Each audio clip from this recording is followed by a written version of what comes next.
بسم اللہ الرحمن الرحیم عن عائشہ رضی اللہ تعالی عنہا قالت سمعت رسول اللہ صلی اللہ علیہ وسلم یقول فی بیتی ھذا اللہم من ولی من امر امتی شیئا فشق علیہم فاشقق علیہ ومن ولی من امر امتی شیئا فرفق بهم فرفق به رواہ مسلم او کما قال علیہ الصلاۃ والسلام۔ محترم و معزز سامعین کرام،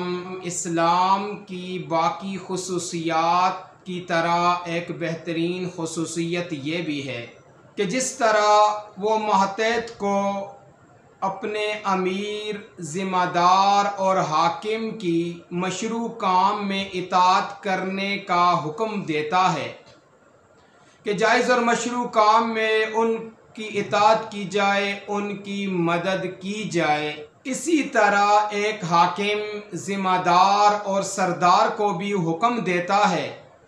کہ وہ اپنے ماتحتوں کے ساتھ، اپنی رعایا کے ساتھ نرمی کا معاملہ کریں اور ان پر ان کی طاقت اور استطاعت سے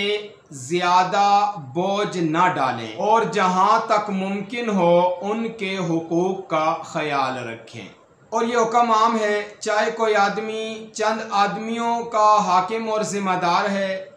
گاؤں، شہر یا ملک کا حاکم اور ذمہ دار ہے، اپنی ذمہ داری کے مطابق اپنے ماتحتوں کے، اپنی رعایا کے حقوق ادا کرنا اس پر فرض ہے، اس پر لازم ہے۔ لیکن اس کے برعکس جس طرح آج کل ذمہ دار اور حاکم کو ہر طرح کی آسائشیں اور سہولیات میسر ہوتی ہیں، جائز اور ناجائز کی تمیز نہیں کی جاتی اور ماتحتوں کو ان کی بنیادی ضروریات سے بھی محروم رکھا جاتا ہے، ان کی بنیادی ضروریات بھی ادا نہیں کی جاتی، پوری نہیں کی جاتی، حتیٰ کہ تنخواہوں کے اضافے سے لے کر ہر قسم کی سہولیات تک ذمہ دار اور عہدیدار حضرات کو ترجیح دی جاتی ہے اور عوام کے حقوق پامال کیے جاتے ہیں، ان کی حق تلفی کی جاتی ہے، ان پر زیادتی اور ظلم کیا جاتا ہے۔ اور اسی طرح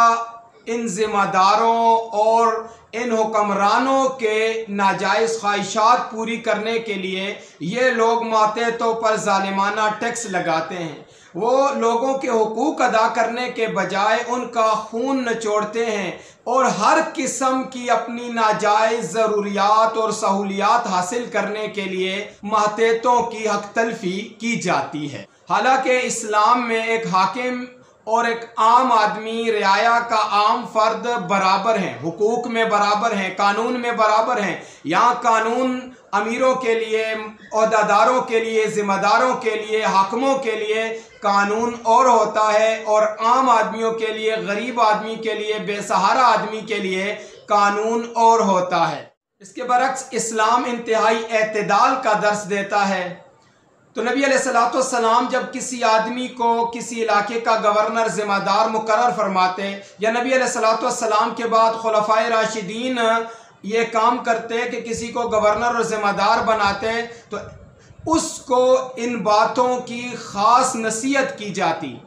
تاکہ عوام کے ساتھ ظلم نہ کریں، عوام کے برابر حق ادا کریں۔ اور اسی وجہ سے اسلام کے اندر ایک حاکم اور ایک عام مزدور کی تنخواہ اور مزدوری برابر ہوتی ہے، لہٰذا وہ حکمران، وہ ذمہ دار، وہ سردار جو ماتحتوں پر ناجائز ظلم کرتے ہیں، ان کے حقوق ادا نہیں کرتے، ان کی حق تلفی کرتے ہیں اور اپنی ناجائز خواہشات پوری کر رہے ہیں، تو یہ ظلم کا ارتکاب کرتے ہیں۔ اور ایسے لوگوں کے لیے آقا علیہ الصلوۃ والسلام نے بد دعا فرمائی ہے۔ اس حدیث میں فرمایا، حضرت عائشہ رضی اللہ تعالی عنہ نے، سمعت رسول اللہ صلی اللہ علیہ وسلم، میں نے نبی علیہ الصلوۃ والسلام کو کہتے ہوئے سنا، فی بیتی ھذا، میرے اس گھر میں، یعنی میرے گھر میں موجود تھے، اور آقا علیہ الصلوۃ والسلام نے فرمایا، اللہم من ولی من امر امتی شیئا، اے اللہ جو بھی میری امت کے معاملات میں سے کسی معاملے کا ذمہ دار بنا، یعنی اے اللہ جس آدمی کو بھی میرے امت کے معاملات میں سے کسی بھی چیز کا ذمہ دار بنایا گیا، فشق علیہم، اور اس نے ان پر سختی کی، ان کے ساتھ زیادتی کی اور ان پر سختی کی، فشقق علیہ، تو اے اللہ تو بھی اس پر سختی فرما، تو اس کو سزا دے۔ وَمَنْ وَلِيَ مِنْ أَمْرِ أُمَّتِي شَيْئًا، اور جس کو میری امت میں سے کسی معاملے کا ذمہ دار بنایا گیا، فَرَفَقَ بِهِمْ، اور اس نے ان کے ساتھ نرمی کا برتاؤ کیا۔ اب نرمی سے یہ مراد نہیں ہے کہ ناجائز طریقوں پر انہیں مال دیا، ناجائز طریقوں پر انہیں مراعات دی،